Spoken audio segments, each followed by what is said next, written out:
Quem é de Jesus, purifica-se. Nós lemos no 3º capítulo da primeira epístola de João. Vede que grande amor nos tem concedido o Pai, que fossemos chamados filhos de Deus, e nós o somos. Por isso o mundo não nos conhece, porque não conheceu a Ele. Amados, agora somos filhos de Deus, e ainda não é manifesto o que havemos de ser. Mas sabemos que, quando Ele se manifestar, seremos semelhantes a Ele, porque assim como é, o veremos. E todo o que nele tem esta esperança, purifica-se a si mesmo, assim como ele é puro.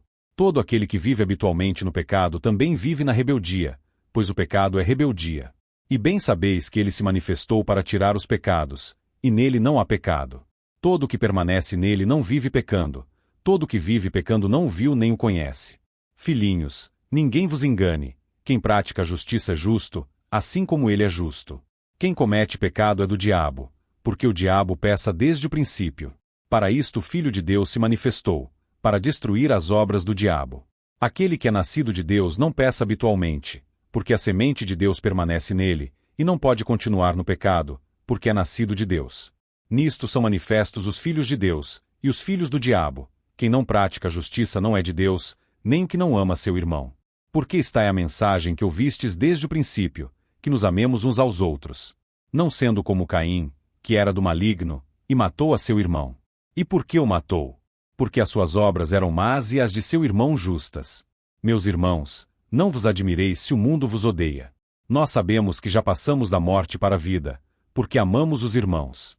Quem não ama permanece na morte. Todo o que odeia seu irmão é homicida, e vós sabeis que nenhum homicida tem a vida eterna permanecendo nele. Nisto conhecemos o amor, que Cristo deu a sua vida por nós, e nós devemos dar a vida pelos irmãos. Quem, pois, tiver bens do mundo, e, vendo seu irmão necessitando, e fechar-lhe o seu coração, como permanece nele o amor de Deus? Filhinhos, não amemos de palavra, nem de língua, mas por obras e em verdade. Nisto conheceremos que somos da verdade, e diante dele tranquilizaremos o nosso coração. Porque se o coração nos condena, maior é Deus do que o nosso coração, e conhece todas as coisas. Amados, se o coração não nos condena, temos confiança para com Deus. E qualquer coisa que lhe pedirmos, dele a receberemos, porque guardamos os seus mandamentos, e fazemos o que é agradável à sua vista. Ora, o seu mandamento é este, que creiamos no nome de seu Filho Jesus Cristo, e nos amemos uns aos outros, como ele nos ordenou. Quem guarda os seus mandamentos, permanece em Deus e Deus nele. E nisto conhecemos que ele permanece em nós, pelo Espírito que nos tem dado. O 3º capítulo da primeira epístola de João é um desdobramento e aprofundamento das coisas ensinadas nos capítulos anteriores. João começa afirmando a união vital e filial que há entre o cristão e Deus. O caráter desta união vital e filiação é em amor espiritual. Aqueles que amam o mundo não podem permanecer neste amor, conforme o próprio Cristo ensinou aos seus apóstolos.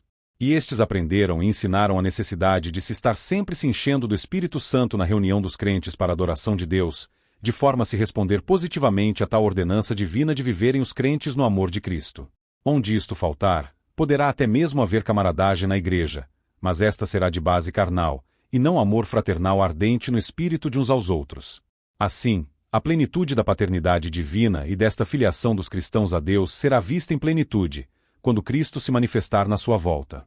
Mas, ainda que venhamos a trazer a plenitude da imagem e semelhança com Cristo somente na sua volta, nós já somos filhos de Deus presentemente, e esta imagem e semelhança está sendo implantada em nós pelo trabalho da graça, mediante o poder do Espírito. De forma que todos os que são de fato, de Cristo, e aguardam por esta perfeição absoluta na glória, comprovam que sua filiação a Deus é verdadeira, pelo fato de se purificarem, pela santificação do Espírito e pela palavra, porque o seu Senhor é inteiramente puro. Verso 3. Todos aqueles que se rebelam contra este ensino relativo à verdade da necessidade da nossa santificação progressiva, e permanecem na prática habitual do pecado estão em estado de rebeldia contra Deus, porque ele classifica o pecado como rebelião à sua santa vontade. Verso 4. Os cristãos que não se purificam viverão na igreja, em seus lares ou onde quer que seja, como se fossem pessoas do mundo, porque aqueles que resistem à obra de santificação pelo Espírito serão achados vivendo, e seguindo a inclinação da carne e não a do Espírito. Sabemos que a carne é inimizade contra Deus, e não está sujeita à lei de Deus, nem mesmo pode estar, conforme dizer do apóstolo Paulo. Os que estão na carne não podem ter prazer nas coisas de Deus. Os crentes não estão na carne, mas no Espírito, pois têm a habitação do Espírito Santo, Mas se não andarem no Espírito, quem prevalecerá neles serão as obras da carne, e não o fruto do Espírito, de modo que apesar de terem a vida espiritual para ser ativada neles e nela crescerem, viverão de modo carnal, contrariamente à vontade de Deus, e apagarão a ação do Espírito Santo e o entristecerão. Definitivamente, os cristãos devem abandonar toda forma de impureza para que possam agradar verdadeiramente ao Senhor. E quando falamos em impureza, isto não se refere apenas a um viver em pecados grosseiros e em promiscuidade carnal, mas em se misturar o que é de Deus com aquilo que é do mundo, tentando conciliar luz com trevas e Cristo com Mamon. Enquanto permanecerem rebeldes contra este mandamento de purificarem a si mesmos, não receberão graça da parte do Senhor, tanto para viverem em vitória sobre estas impurezas das quais devem se despojar por um andar no Espírito, quanto para praticarem o que lhes é exigido em relação às boas obras de justiça, como fruto de uma fé viva e operante. Aqueles que vivem pela esperança, de que um dia serão completamente santos, devem viver de modo digno desta esperança, a saber, purificando a si mesmos no temor de Deus. Nós vivemos em dias difíceis, porque a teologia liberal conseguiu triunfar, obscurecendo a verdade bíblica da diligência e perseverança para a santificação pelo Espírito. O apóstolo diz que Jesus se manifestou, exatamente para tirar os nossos pecados, porque nele não há nenhum pecado. Verso 5. De modo que todo aquele que permanece, de fato nele, não viverá pecando, não terá o hábito de pecar, mas o de se santificar. Verso 6.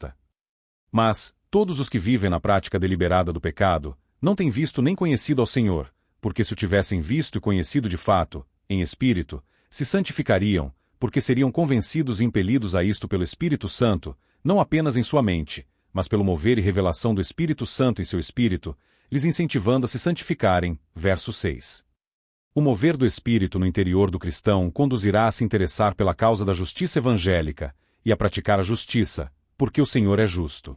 Pelo Espírito, o cristão que se santifica aborrecerá o mal e amará o bem. Verso 7. Se o pai do pecado é o diabo, como podem aqueles que afirmam ser filhos de Deus permanecerem na prática deliberada do pecado? Jesus se manifestou exatamente para destruir as obras do diabo. Então nenhum cristão pode justificar o ato de permanecer na prática deliberada do pecado. Verso 8. Se forem genuínos eleitos, serão disciplinados e corrigidos por Deus, porque conforme o dizer do autor de Hebreus, não são bastardos, mas filhos. Aqueles que são do diabo fazem as obras do diabo, assim como aqueles que são de Deus fazem as obras de Deus. Os filhos de Deus devem ser imitadores das obras do seu Pai, não simplesmente por uma questão de dever moral, mas pelo fato de lhes ter sido implantada uma nova natureza na regeneração do Espírito, que é a semente de vida eterna semeada neles. Esta semente é santa e incorruptível. Ela não pode ser destruída. De forma que, onde há esta semente, haverá uma chamada para um crescimento em santidade, e não para permanência na prática do pecado. Verso 9. Então, esta divina semente, que é uma nova natureza no cristão, há de manifestar sua filiação com Deus, praticarão a justiça e amarão os seus irmãos. Verso 10. Por isso é absolutamente necessário que sejam instruídos na sã doutrina que lhes ensinará estas verdades, para que nunca se desviem da maneira pela qual importa viverem. Um falso ensino poderá fazer com que esta semente de vida eterna fique abafada, e não germine produzindo os devidos frutos. Como dissemos antes, o caráter da união dos cristãos com Cristo é vital. É uma relação de vida gerando vida, de vida espiritual e eterna que se manifesta na nossa vida. Não é apenas mero relacionamento social. O relacionamento dos cristãos com Cristo e uns com os outros é um relacionamento de manifestação de vida santa e eterna, que gera comunhão e comunicação espiritual de uns com os outros, porque forma no Senhor um só espírito com Ele. 1 Coríntios 6, verso 17. De modo que, onde houver um verdadeiro mover do Espírito, há de se sentir esta unidade espiritual entre os cristãos e Deus, e deles entre si. Os que são como Caim estarão para sempre a serviço do diabo, e não podem amar com o amor de Cristo. Mas, se ordena aos cristãos que se amem uns aos outros, verso 11, porque não são do maligno como Caim, mas de Deus. Os que permanecem se identificando com as obras das trevas, que não vêm para a luz de Jesus, são chamados por Jesus e pelo apóstolo, de filhos do diabo, porque gostam de fazer as mesmas obras que ele faz. Mas os que são de Deus são como Abel, que foi morto por seu irmão Caim, porque suas obras eram justas e as do seu irmão eram más. Verso 12. Os cristãos, especialmente depois de serem usados por Deus trazendo danos ao reino de Satanás, poderão provar as investidas que Satanás procurará lhes fazer através destes seus instrumentos humanos, para tentar intimidá-los a não prosseguirem adiante na sua consagração à vontade do Senhor. Verso 13. No entanto, por maiores que sejam as investidas de Satanás contra os cristãos, diretamente ou através daqueles que estão debaixo da sua influência, sabem que já passaram da morte para a vida, exatamente por causa deste amor e comunhão espiritual que privam com seus irmãos, que é uma das provas que tem a habitação do Espírito Santo em seus corações. Verso 14. Tendo falado do ódio do mundo pelos cristãos, João se apressou em esclarecer qual deve ser a atitude dos cristãos, em sentido contrário, em relação ao mundo. Eles são odiados pelo mundo, mas devem amar a todos os que estão no mundo, sejam cristãos ou não, amigos ou inimigos. Eles devem imitar o exemplo deixado pelo próprio Cristo, que fez o bem a todos os homens, sem distinção, em seu ministério terreno. Deus é amor em sua natureza, e foi por isso que João disse que todo aquele que odeia seu irmão é homicida, e nenhum homicida pode ter a vida eterna permanecendo nele. Verso 15. Um verdadeiro cristão não odiará seu irmão, porque o Espírito que nele habita lhe conduzirá a amar a todos os que são nascidos de Deus, assim como ele. Se Cristo deu a sua vida pelos que são seus, então é um dever de todo cristão amar como Cristo nos amou e dar a vida pelos seus irmãos, assim como ele deu a sua vida por nós. Verso 16. Este amor cristão se manifestará de modo prático, no atendimento de necessidades, inclusive materiais. Versos 17 e 18. Então, se amarmos, não somente saberemos que somos da verdade, isto é, que somos de fato filhos de Deus, como também teremos uma boa consciência perante o Senhor, de modo que o nosso coração não nos condenará.